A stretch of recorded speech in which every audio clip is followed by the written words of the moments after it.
Bonjour à tous les amis, j'espère que vous allez tous très bien. Je suis très content de vous retrouver dans cette toute nouvelle vidéo. Pour ma part, ça va super comme d'habitude, vous commencez à connaître la chanson. Petit détail technique, aujourd'hui, vous remarquerez que je tourne sans mon casque audio. Pourquoi? Parce que je suis tout simplement assez déçu des dernières qualités audio de ma dernière vidéo. Donc j'aurais aimé trouver une autre solution. Donc évidemment que le prochain investissement sera sans doute sur un micro. Donc voilà, je tourne aujourd'hui sans mon casque audio. C'est vrai que j'avais pris l'habitude de m'enregistrer avec le casque audio que vous connaissez, que vous me voyez tout le temps avec, dont vous me voyez tout le temps avec. Malheureusement ou heureusement pour moi, j'ai changé de téléphone à Noël, donc un téléphone qui filme avec une meilleure qualité. Mais voilà, dans les nouveaux modèles qu'on a aujourd'hui, il n'y a pas tout le temps de prise jack, donc je suis passé par un adaptateur, donc un connecteur. Malheureusement, ça influe un petit peu sur la qualité audio et c'est pas quelque chose que j'arrive à rattraper sur les montages. Donc j'essaye aujourd'hui de tourner avec la qualité audio du téléphone. Je sais pas trop ce que ça va donner, mais ça me semble être quand même assez correct. Je vais essayer de parler assez fort, d'articuler. Voilà, donc je pense que ça va aider en tout cas au niveau de l'audio de la vidéo. Je m'excuse par avance si jamais la qualité est médiocre. On va revenir à la vidéo. Donc effectivement, Grenoble qui s'est imposé encore une fois 2 buts à 1 face à Rodez. Donc Grenoble qui continue sa bonne lancée en 2025. On va en parler un petit peu de tout ça, forcément. On va débriefer le match contre Rodez, mais avant ça, générique.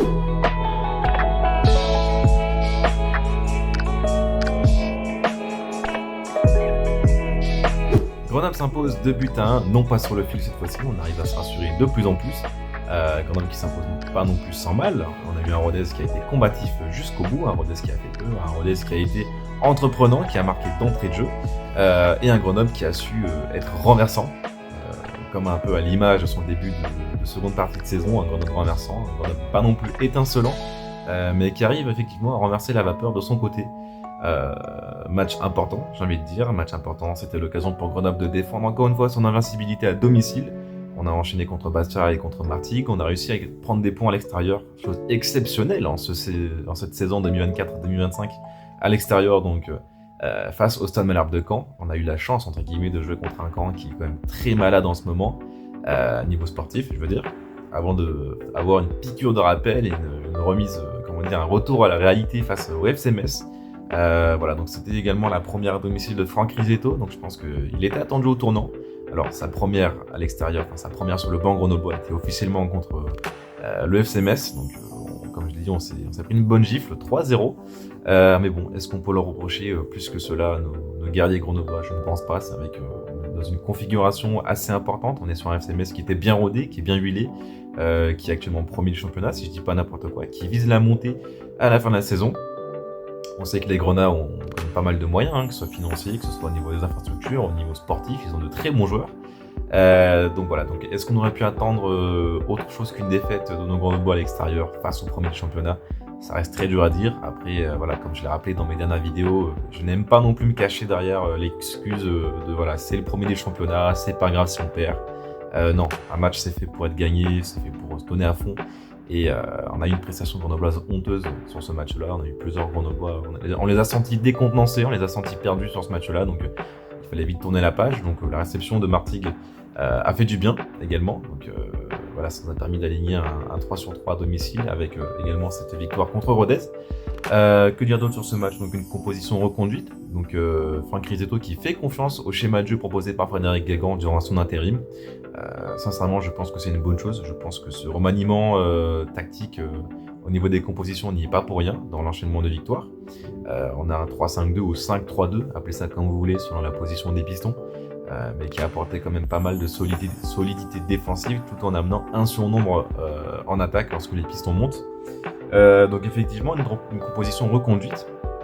Ce que je vais faire, c'est que je vais essayer un petit peu de parler de chaque joueur un peu ligne par ligne, analyser un peu leur match et leurs prestations. Ce sera un peu la ligne directive, je pense. Je crois que j'avais jamais fait ça dans les anciennes vidéos. Mais au cas, Mamadou Diop. Donc Mamadou Diop, comme je l'ai dit, il y avait pas mal de débats de Mamadou Diop au Bobialin qui était un petit peu revenu fin décembre, début janvier. Moi, j'avais clairement donné mon avis. Je lui accorde encore ma confiance en tant que gardien numéro 1. Je pense que sans lui, on aurait pu encaisser, on aurait dû même encaisser beaucoup plus de buts. Il a quelques sorties qui sont impériales. Il a gagné un contre 1 qui lui font du bien, sincèrement. Donc on peut, comment dire, il n'est pas non plus irréprochable sur le premier but de Rodez, hein, il ne se couche pas assez vite, donc le ballon passe dans un trou de souris, donc entre lui et la pelouse avant de filer au second poteau, donc Kadiou n'a plus qu'à pousser au fond des filets, donc Kadiou qui est pareil, très oublié au second poteau, donc voilà. Donc on a du job impérial sincèrement, et puis en écoutant un petit peu la conférence de presse qu'il a pu mener juste avant ce match-là, on apprend. J'aime beaucoup ces conférences de presse. C'est vrai que j'essaie de les écouter au maximum de tous nos joueurs, des coachs, des adjoints, etc. On en apprend un peu plus sur leur parcours professionnel, un peu plus sur leur vie privée, on va dire ça comme ça, sur leur histoire. Donc j'ai beaucoup aimé celle de Mamadou Diop, on va dire ça comme ça. Il a un parcours atypique, etc. Donc ça force un peu plus l'admiration. Et aujourd'hui en Ligue 2, il arrive à nous sortir quelques prestations très très intéressantes, très solides. Donc j'ai envie de dire plutôt bon match sur ce côté-là. Si on enlève la petite erreur sur le premier but, il réalise plutôt une très bonne prestation. Donc la défense à 5, Gaëtan Paquez, Mamadou Diarra, Loris Mouyokolo et Alam Tchapché et Mateusz Antip. Mateusz Antip qui prend de plus en plus de place, qui devient de plus en plus important dans ce collectif grenoblois. Donc ça va être très très dur pour Ariel Mendy de revenir. Donc j'aime beaucoup la concurrence quand même. Je pense que je suis quelqu'un qui marche plutôt pas mal avec la méritocratie. Donc pour l'instant pour moi c'est toujours Mateusz Antip qui tient la corde. Après si Ariel Mendy arrive à nous faire un retour triomphal avec des performances phénoménales, évidemment que je vais pousser derrière Ariel Mendy. Mais pour l'instant Mateusz Antip est très bon. Il a su se montrer décisif comme encore une fois à l'image de la première de l'égalisation tout simplement grenobloise. Alam Tchapché, Loris Mouyokolo, Mamadou Diarra, que dire sur cette défense centrale? J'aurais aimé beaucoup plus de constance, dans le sens où on le sait, les Grenoblois ont toujours beaucoup de mal à rentrer dans leur rencontre. Encore une fois, on a pas mal subi les vagues d'assaut de Rodez dans les premières minutes de jeu, donc pas très rassurant. On a un Mamadou Diarra que j'aurais aimé voir beaucoup plus serein, apporter une véritable tranquillité défensive. Ça n'a pas toujours été le cas. Il se rattrape pas mal avec ce but dans cette rencontre. On a Loris Mouyokolo qui gagne en confiance. Moi j'aime beaucoup ce joueur-là. Et Alam Tchapché, il faut qu'il soit beaucoup plus régulier. Je trouvais qu'il avait été quand même très bon face à Caen, face à Bastia, face à Martigues. J'aimerais maintenant qu'il continue un petit peu plus sur la lancée. Et à droite Gaëtan Paquez. Gaëtan Paquez, le seul bémol que je peux lui reprocher, mais à la fois ne pas tellement lui reprocher, c'est que lorsqu'il monte, il laisse quand même beaucoup d'espace derrière. Mais on va me répondre que c'est quelque chose de normal lorsqu'on apporte le surnombre. Mais voilà, il a quand même laissé pas mal d'espace à l'arrière qui aurait pu nous coûter quelques buts, parce que le danger est principalement venu de son côté avec Timothée Nkada qui a pas mal dézonné et qui s'est pas mal excentré donc, sur le côté gauche, donc au vis-à-vis avec Gaëtan Paquez. Donc voilà, c'est peut-être le seul petit truc que je peux lui reprocher, mais bon, on connaît Gaëtan Paquez, c'est un guerrier, il donne tout sur le terrain et c'est notre capitaine, donc ça reste un joueur que j'apprécie énormément. Milieu de terrain, on a eu Nolan Bemba, Théo Valls et Sékou Touré. J'ai été assez surpris. Alors, c'est vrai que Jesse Benet ne pouvait pas jouer, suspendu à cause d'une accumulation de cartons jaunes. Je pense que j'ai été assez surpris, comme pas mal de monde, qui s'attendait à avoir un Andy Sylvestre, donc, le numéro 10 grenoblois du moment, qui arrive à nous sauver de pas mal de situations. Il nous a sauvés contre Bastia, il nous a sauvés contre Martigues. Et puis voilà, on s'attendait à avoir une titularisation face à Rodez. Ça n'a pas été le cas, donc bon. Nolan Bemba a répondu présent. Il y a eu une énorme bataille au niveau du milieu de terrain. Nolan Bemba était plutôt bon. J'ai pas mal aimé pas mal d'interceptions, donc j'ai aimé quand même un poil plus de projection. Mais bon, il a fait le taf, c'est tout ce qui compte. Théo Valls magistral sur ce match-là, donc métronome, il a été sur tous les ballons. Très intéressant, donc buteur et passeur sur ce match-là. Je pense qu'on n'a rien à dire sur le numéro 25 grenoblois. Il a été très très bon. Et j'aime beaucoup, en tout cas en ce moment, il est très régulier et très bon. Sékou Touré, pareil, j'ai pas forcément d'autres choses à dire à part qu'il est assez régulier en ce moment. Il apporte beaucoup physiquement, beaucoup sur les récupérations de balles, sur les protections. Donc il est également très intéressant sur cette de seconde partie de saison. Et un duo d'attaquants avec Alan Kérouédan et Ayoub Jabari. Donc Alan Kérouédan que j'aurais aimé voir peser un peu plus. Un peu de, d'appel, contre-appel. Donc c'est un peu dommage. J'ai l'impression qu'il casse un peu ses lignes, il se bat peut-être pas dans tous les ballons. Je trouve qu'il y a un peu un manque de conviction. Ayoub Jabari, solide performance. Je pense qu'on pensera tous de façon unanime que c'est sa meilleure prestation sur le maillot grenoblois depuis son arrivée. S'il continue comme ça, je pense que son premier but sous les couleurs grenobloises ne devrait pas tarder. Mais en effet, on l'a senti quand même cramé à la fin. Une très bonne prestation. Il a été partout, très bonne course, protection de balle. Il a beaucoup été touché quand même. Pas mal de fautes réalisées sur lui, donc les joueurs de Rodez ne l'ont pas ménagé. Mais oui, effectivement, pas mal de courses, beaucoup de protection de balles, des retours défensifs intéressants. Malheureusement, ce qu'il a manqué, c'était peut-être un poil de finition. Donc, un poil de finition. Ouais, je pense que il aurait dû être récompensé par un but dans cette rencontre-là. Après, malheureusement, avec des si, on refait le monde. Ouais, surtout à la fin, la dernière action qu'il a, normalement, il aurait pu allumer, mais on l'a vraiment senti cramé. Il en pouvait vraiment plus. De toute façon, lorsque l'arbitre a sifflé la fin du match, il s'est tout de suite allongé, il n'en pouvait plus.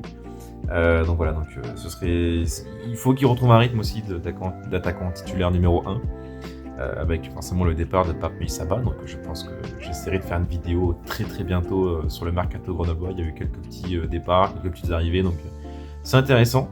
Je pense qu'il y aura assez de matière pour construire une vidéo. En face, Rodez, pour toucher un petit mot cette équipe-là, comme je l'ai dit, ça a été assez irrégulier pour eux en ce moment au niveau du classement. Sur le 7 derniers matchs, il y a eu seulement 2 victoires, donc voilà, c'est compliqué pour eux en tant que supporter grenoblois. On le comprend, on a vécu quasiment à la même période, la même chose, hein, entre octobre et décembre. On a enchaîné quasiment, pareil, 7-8 matchs, si je dis pas n'importe quoi, avec seulement 1 ou 2 victoires, et qui étaient notamment en Coupe de France, donc qui permettait un petit peu de sortir la tête de l'eau. Il y a eu un match nul à 3 qui a fait du bien aussi. Mais voilà, c'est compliqué pour Rodez.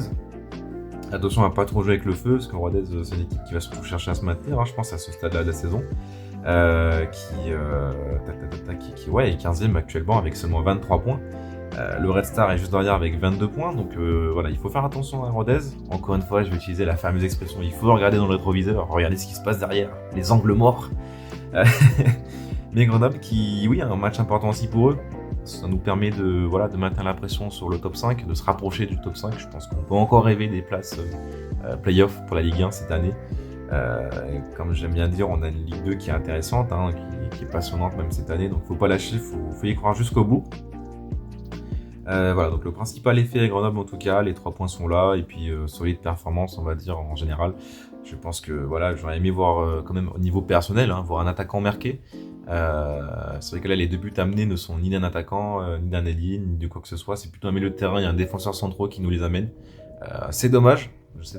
Quand on pense qu'on a de très bons attaquants quand même, j'en suis convaincu, c'est dommage de les voir rester muets encore une fois. On va passer au second match de prévu. J'ai pas beaucoup travaillé le sujet, je vais pas vous mentir, donc ça va être assez rapide, ça va être un petit peu au feeling.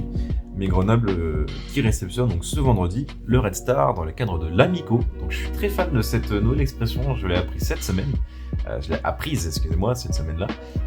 Donc on a connu l'Alpico, donc le derby des Alpes, et maintenant on a l'Amico, donc terme qui est né cette année, si je dis pas n'importe quoi. Hein, pareil, moi je connaissais pas du tout cette expression, vous me direz si jamais vous l'avez déjà entendu dans les saisons précédentes.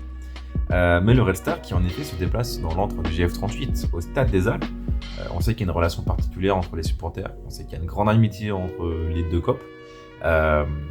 Donc je vous avais dit que je regarderais un petit peu d'un côté, et pourquoi pas en faire une vidéo sur l'amitié entre les Red Stars et les Red Chaos. Moi aussi ça m'intéresse pas mal de comprendre pourquoi et d'où provient cette amitié, donc je regarde un petit peu mais pas assez pour vous expliquer tout de suite.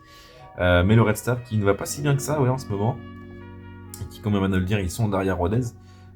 Ils enchaînent, ils ont du mal à enchaîner, hein. Leur dernière victoire remonte il y a 1, 2, 3, 4, 5, ouais, et voilà, c'était il y a 5 rencontres déjà. Ils sont sur 3 défaites de rang. Compliqué pour eux, pourtant on se rappelle qu'ils avaient mis, ils avaient quand même collé une bonne fessée au GF38, 3 buts à 1, donc chez eux, avec 3-0 à la mi-temps, si je me rappelle bien. Ils étaient bien huilés, hein, vraiment le ballon passait partout. Les dieux du foot étaient avec eux, j'ai envie de dire, j'aime bien cette expression. Mais non, ça va être compliqué pour eux, donc j'ai pas regardé au niveau du mercato s'ils sont plus renforcés ou si à l'inverse ils ont perdu d'éléments importants comme le GF38. Voilà, je pense que ce que je pensais surtout cette semaine, c'était me dire ok, l'Alpico arrive, mais sur le terrain par contre, je veux pas d'amitié. Sur le terrain par contre, il nous faut les 3 points et voilà, c'est malheureux, ça tombe sur eux. Hein. Comment dire, parce que là ils ont encore un petit peu de marge. Martigues et Caen sont un point derrière encore, il y a encore un petit peu de matelas, un petit peu de marge, voilà, ça me désolerait forcément d'envoyer des amis en national. Alors tout ne se joue pas maintenant, hein, il y a encore des matchs à jouer, voilà, ça va être compliqué pour le Red Star, donc il faut mettre les sentiments de côté pour le GF38 et réussir à s'imposer encore une fois au Stade des Alpes. Continuer à avoir cette invincibilité à Grenoble, ça va être important pour nous, important pour gagner de la confiance. Si jamais on arrive à aller en play-off, c'est important de se savoir invaincu à domicile ou de comprendre, convient de se souvenir qu'on a été très très fort à domicile au début de l'année.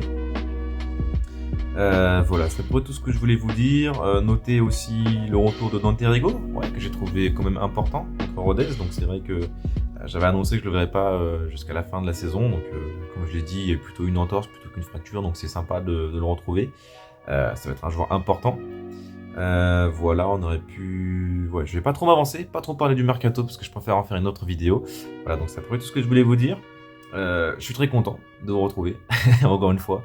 Donc voilà, donc jusqu'à la prochaine vidéo, sûrement celle du mercato. Je sais pas si je ferai une vidéo sur l'Amico, enfin en tout cas sur le match de ce vendredi. Match sur lequel je ne me rendrai pas au Stade des Alpes. Cette fois-ci, je suis très occupé, je suis en plein déménagement, donc j'irai pas vraiment le temps de me rendre au Stade des Alpes. En tout cas, le cœur y sera, ne vous en faites pas. J'essaierai de le suivre peut-être en streaming, écouter ou voir des bouts de match par-ci par-là pendant le déménagement. Mais jusque-là, portez-vous bien.